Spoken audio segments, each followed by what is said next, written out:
you cover so much so quickly that the second time, at least, I was catching a little bit more than the first time.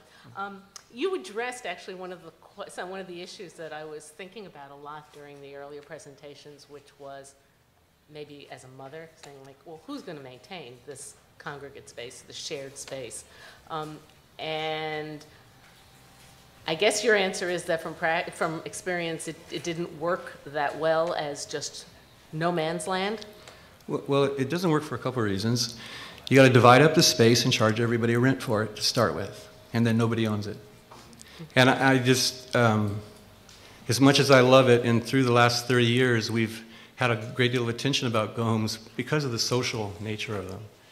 But I'm always sitting there, that's not what it's about. It's really about affordability. And frankly, the more we found that was wonderful, though, was these spaces get to be, you don't just have a little place to go in and go to sleep. You have a big room each time, big enough for a band to play in, big enough for a kitchen to be in, big enough to play ping pong in. And that's where the value of sharing the house comes. The common space is really just a problem. And you know, so as much as I love all of that, I just always sit there and kind of go, it's really tough. You're not going to build that.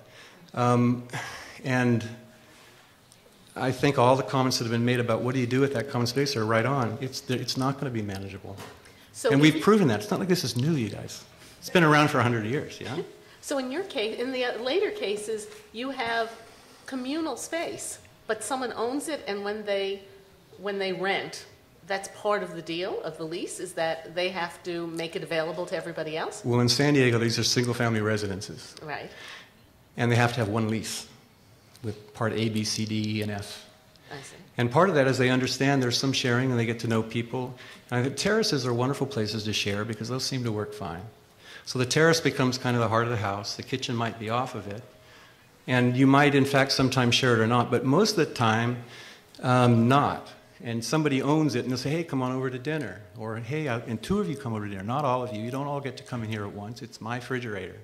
Now, the earlier buildings, we did share refrigerators. We just have more refrigerators. But I think that you get all the value of sharing, plus bigger rooms, if you don't have these common spaces. I have some more questions about the social aspects of them. Do people in your experience with the places you've developed in San Diego tend to, do people who know each other tend to move in, or is it people who come to know each other after they live there? That's question number one. And the second one is, how long do people tend to stay? Well, question number two, when we originally did it, I was sort of a communist. I didn't believe in rentals.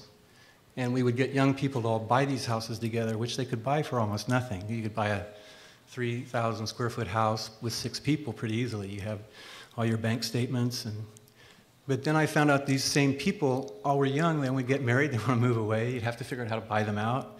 And I found out the people who really wanted to be in go homes were transient. They were going to 2 or 3 years in a place. They're on their way to getting married. They're on their way to moving out of town. They're just trying San Diego out. And they wanted to be able to move out. So we started to think a rental was actually better for that particular demography. And then you people would get to know each other basically, as I heard in one of the other presentations, so well put, in the stairwells, corridors, parking lots. And of course, our whole goal is not to build garages, so the parking lots are nice places. People are washing cars in them instead of an underground garage that you might have in a normal apartment building. So people meet each other in the hood of the place and say, hey, come up to mine. I got the good kitchen, come to mine. You know, or say, hey, just come have some peanut butter toast with me over in mine. You know, it's different people, different friends, different relationships. Might be one loner that never hangs out with anybody. There might be 2 or 3 that hang out in the kitchen together all the time. Maybe only 2 or 3 are musicians and the other 3 are mad at them because they're making too much noise. But it tends to be just sort of like you'd expect. People get together, they bump into each other, they get to know each other. Well, glad to see you again. I remember your presentation 2 years ago, and I'm glad to see you because I figured by now you'd probably be in jail. After heard. So I'm glad you're not.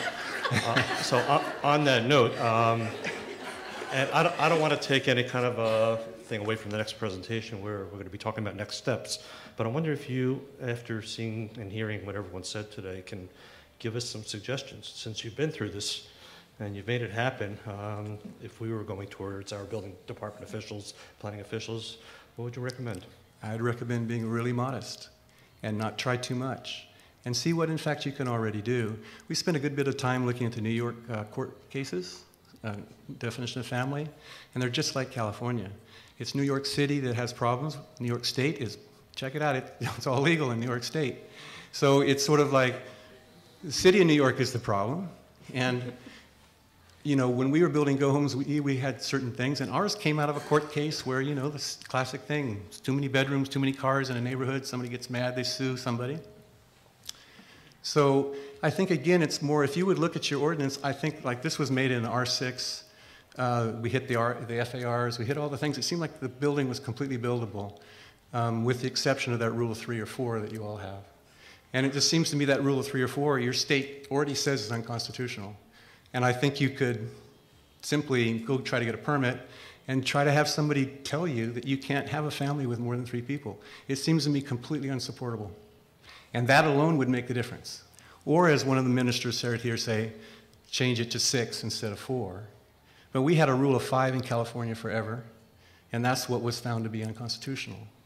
And I think it's unconstitutional in New York also, state of New York, from my reading. But again, I'm worried about being a sophomore here, and we just parachuted in, you know. Did you, has the effect of your work in California been to change any codes or regulations, or have you always tried to find the loopholes in them? Well, I've tried to avoid the word loophole, but the opportunities in the ordinance.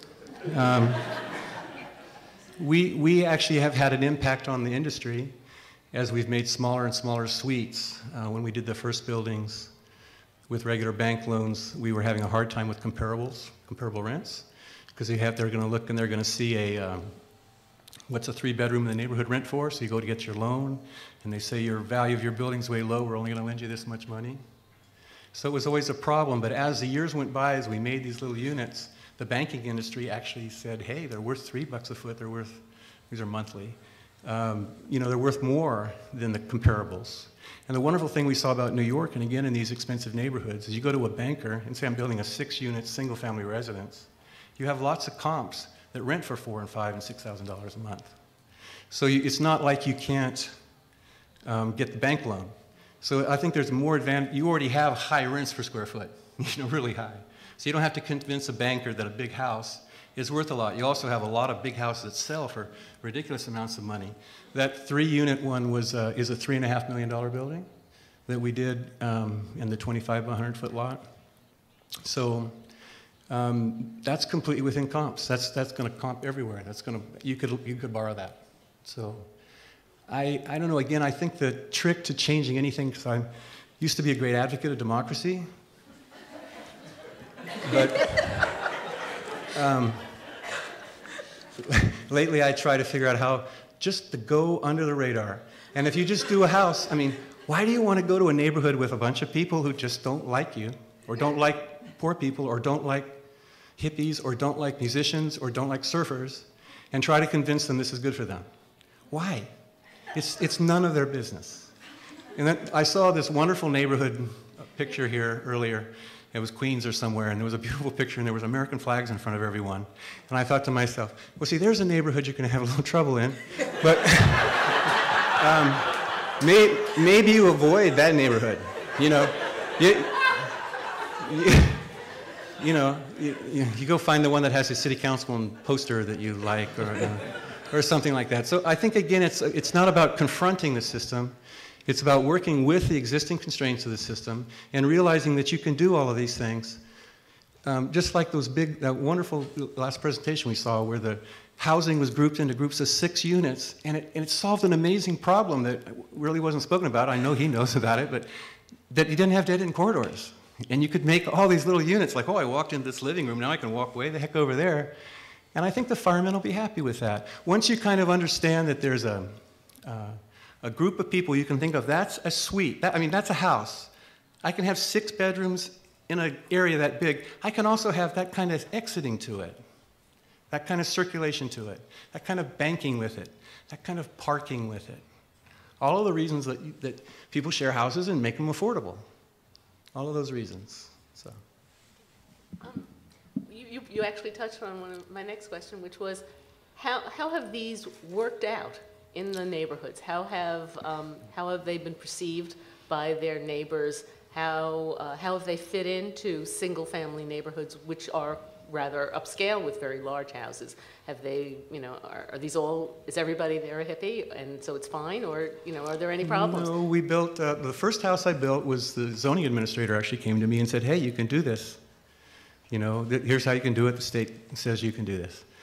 And so the first couple houses we built was fine. Then we got a bunch of publicity, like, publications in the local press and whatever. And then all of a sudden they hated us. And the neighbors came out in force against it.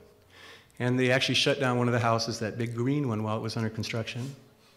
And it was actually a difficult time. But it turned out that we were right and they were wrong. And they fought and fought and fought. I remember going to one of the hearings once where there was actually a mayoral candidate who was leading the gang against us, saying, don't bring Naples to Delmar. And he had giant posters in the back. And so I wanted to try to explain, hey, this is great. This is affordable housing. It's just what the precise plan wants. It's everything you guys want. And they just caused this ridiculous ruckus in the back. You know how politics becomes sort of absurd. And so at that time, I shut off my projector. In the old days, we had projectors. I took the carousel home and walked out of the meeting and just said, what are you going to do about it? And the bottom line is there was nothing they could do about it. I let them fight and bang, and for 2 years, the city of San Diego tried to write an ordinance that made go homes illegal, and they couldn't do it. I worked with the city attorney.